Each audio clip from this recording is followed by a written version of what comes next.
This is the best moments of the BBQ Central Show in 10 minutes or less. Ever wish you could re-listen to your favorite interview or segment?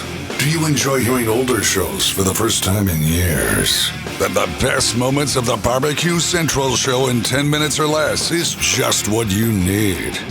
Thanks for listening and enjoy the show. Hello, everyone. John Solberg here. You know I'm the host for the best moments of the BBQ Central Show in 10 minutes or less.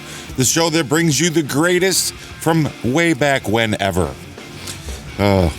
Shouldn't try to ad-lib sometimes. What I should just do is remind you that today's show is being brought to you by The Butcher Shop, purveyors of highly sought-after 100% Australian non-crossbred Wyvara 9+ biscuits that are always handpicked just for you. The Butcher Shop has been retailing the finest meats for more than 15 years, and every week they're shipping out competition-quality meats to many of the biggest teams in the competition scene across the nation. Simply put, teams who use The Butcher Shop win, and they win often. You may not be a competitor, but I know you still have an eye for the finer cuts. Great news, The Butcher Shop is shipping some of the finest prime, dry-aged, Australian Wagyu and Japanese Wagyu steaks to people just like you and me who want to be the kings and queens of our cul-de-sacs.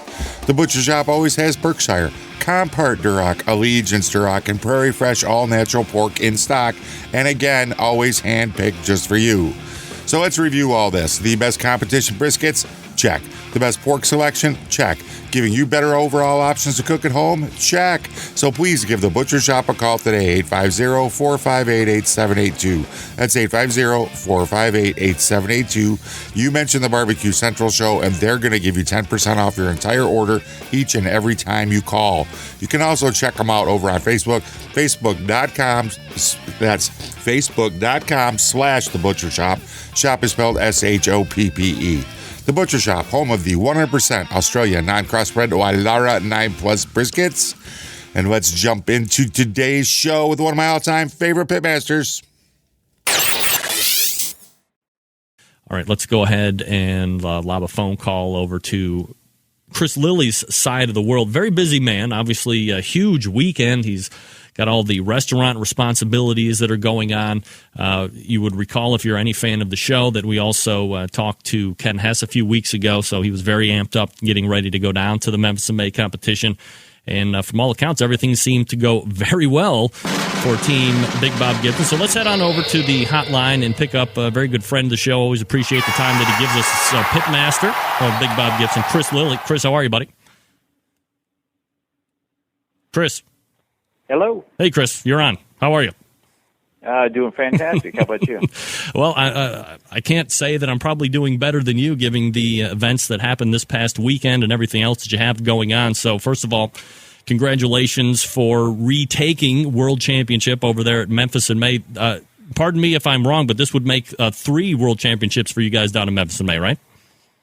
Yes, it was, and it was a tough road back. It was one of those where we had a really good run. I think that started in maybe 1999 when we took our first place shoulder down there. We ran off 6 in a row, including 2 grand championships.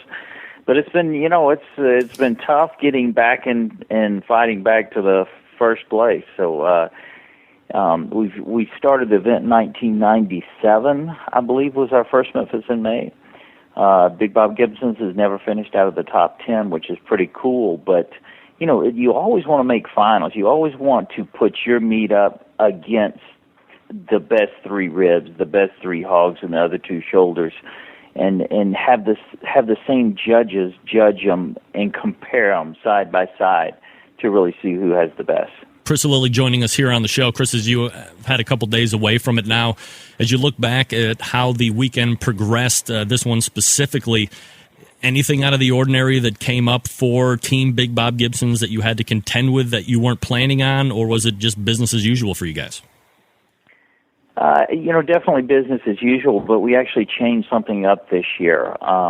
Again, we took those years for granted back in the early, early 2000s. And it was tough getting back in there. So, yeah, we took it for granted. And last year I was asking a friend, because I think we finished out 4th, 5th, or 6th last year. I'm not even sure, to be honest with you. But asking somebody, hey, why can't we break into the top 3? I want to get back to finals. And we're talking a little bit about it, and I told him we just, pulled our meat off the bone, put it in the box, and sent it in. And he said, well, what kind of glaze did you put on it? And I said, well, we don't glaze our pork. We just pull it and put it in the box. And he says, you're the only one that doesn't glaze.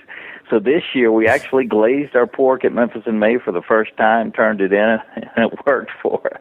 So what do you, when you make that, I guess, drastic of a change, something that you have never done before, now you're going to go ahead and give it a whirl this time, is it something that you sell as retail as far as the glaze is concerned, or is it something you make specific to competition?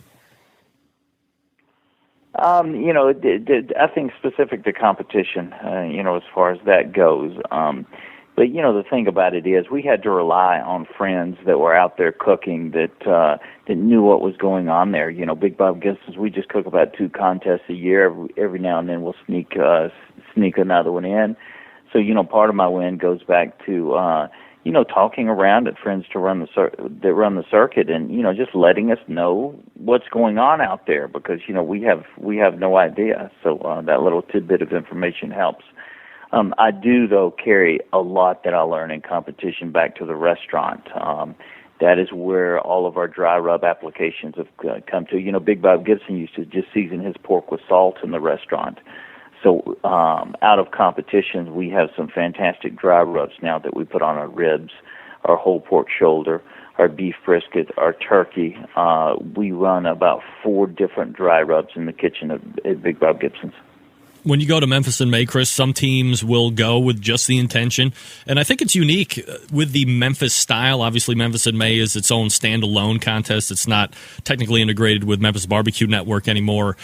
But it is, in many aspects, the same thing. You have those 3 categories. You have the option of just entering in and cooking ribs or just pork shoulder or just whole hog, if you could say just whole hog. Do you guys multi-categorize, or you just stick with the shoulders and you're going to kind of dance with what brung you? Well, at the World Championship at Memphis in May, there's 3 professional categories: the ribs, the hog, and shoulder. And you can only cook one. You don't have a choice at cooking all 3. Now you can at the MBN circuit competition. Okay. You could cook all 3, but the big contest, you pick your best category and you cook it. And our best category, obviously, is shoulder. But I will tell you this, we are toying with the idea of switching categories next year and maybe going to ribs. I don't know that will happen because it's going to be tough for us to walk away from shoulders. But I